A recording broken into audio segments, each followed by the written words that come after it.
frustration, did you ever wish that you weren't a prince?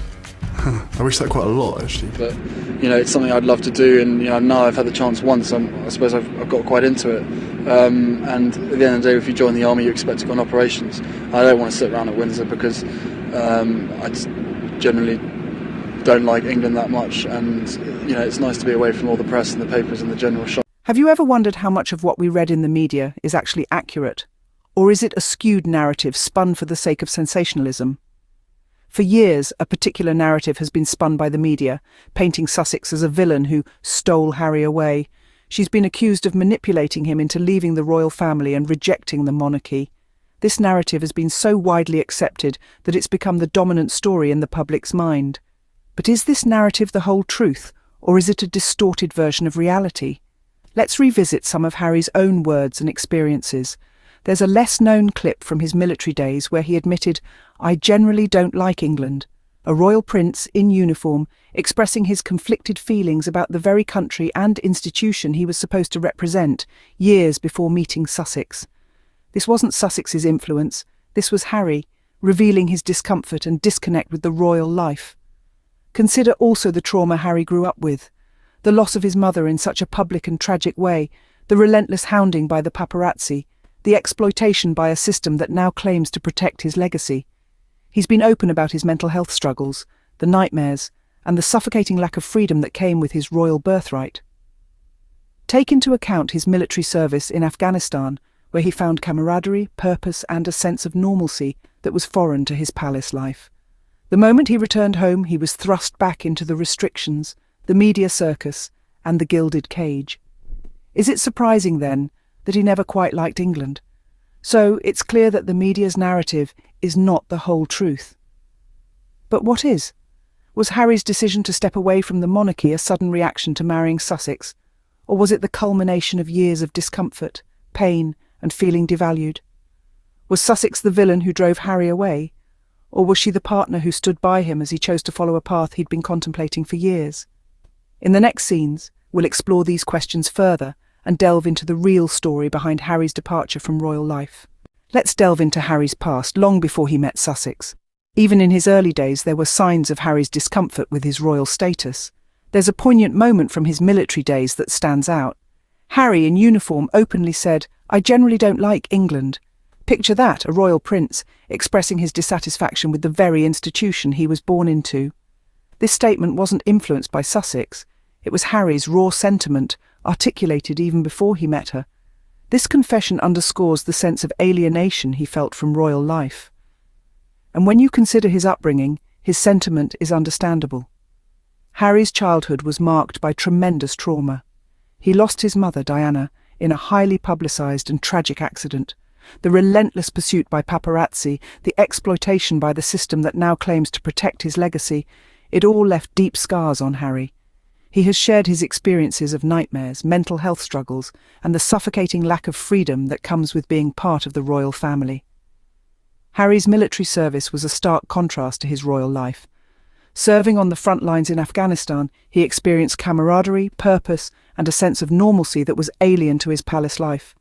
There he wasn't a prince, he was Captain Wales. But once he returned to England, it was back to restrictions, press intrusions, and the gilded cage of royalty.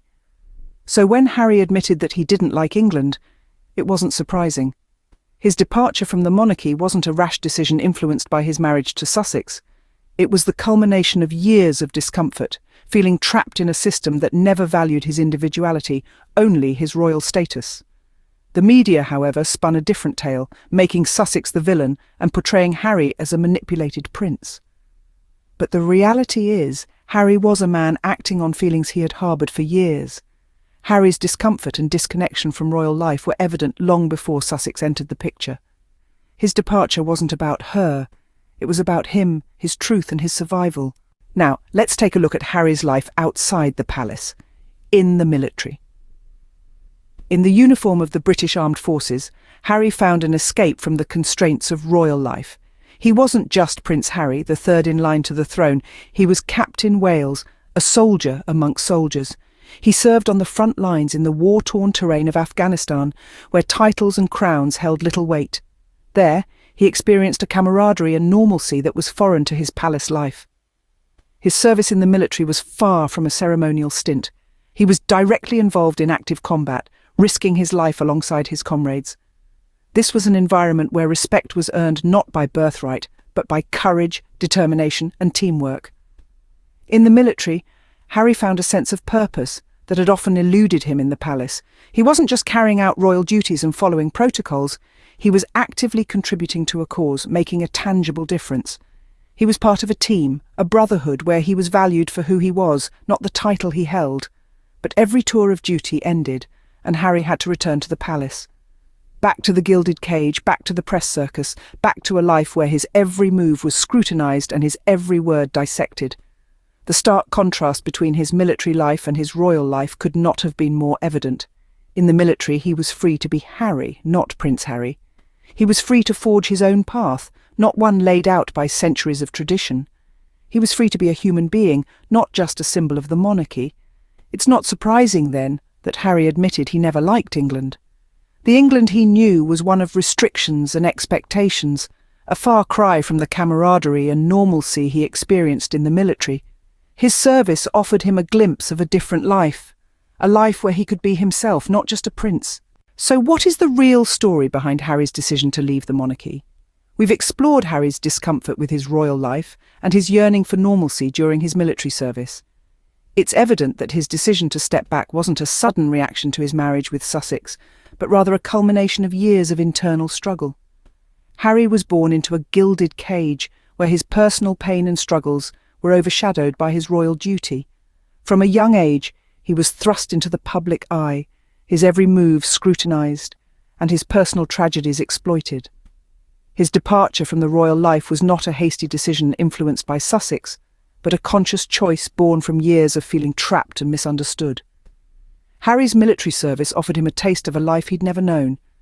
He was no longer a prince but Captain Wales, a man among men fighting for a common cause. His time in Afghanistan provided a sense of purpose and camaraderie that palace life had failed to offer. Upon his return, the stark contrast between the freedom he'd experienced and the restrictions of his royal life became more apparent. It was then that he began to seriously consider a life outside the monarchy. Then came Sussex, a woman who understood his struggles and stood by him. She didn't pull him away from his royal duties. Instead, she gave him the courage and support to make a choice that had been years in the making. She was a pillar of strength, encouraging him to choose his own happiness and freedom over the expectations of an institution that had long disregarded his personal well-being. The media, however, chose to spin a different tale. They painted Sussex as a villain, blaming her for Harry's departure. But the truth is, she merely supported Harry in his journey towards self-discovery and freedom. Clearly, Sussex is not the villain in this story. She's a woman who stood by her partner, supporting him in his quest for a life where he felt valued, not as a royal symbol but as a human being. The real story is one of liberation, self-discovery, and the courage to choose one's own path. But, if Sussex is not the villain, why is she painted as one by the media? It's an intriguing question, isn't it? The media has a knack for sensationalism, for twisting narratives to sell more copies, get more clicks. It's a tale as old as time, and in the case of Sussex they found their perfect villain, a woman who was strong, confident, and who dared to love a prince on her own terms. But what if we were to challenge this narrative? What if we were to peel back the layers of headlines, to look beyond the clickbait and the sensationalism? Let's consider for a moment that Sussex wasn't the puppeteer, but rather the supportive partner. She didn't lure Harry away from his royal duties. She merely supported him in his decision to prioritise his well-being over tradition. A decision, remember, that was years in the making and rooted deeply in Harry's own experiences. And yet the media chose to ignore this. They chose to paint Sussex as the villain, the manipulator, the one who stole Harry away. They conveniently overlooked Harry's own words, his own discomfort, his own desire for a life beyond the royal walls. So, when will the apologies come? When will the narrative shift to acknowledge the truth? When will we recognise that Sussex didn't pull Harry away, but rather stood by him as he walked the path he was already destined to take?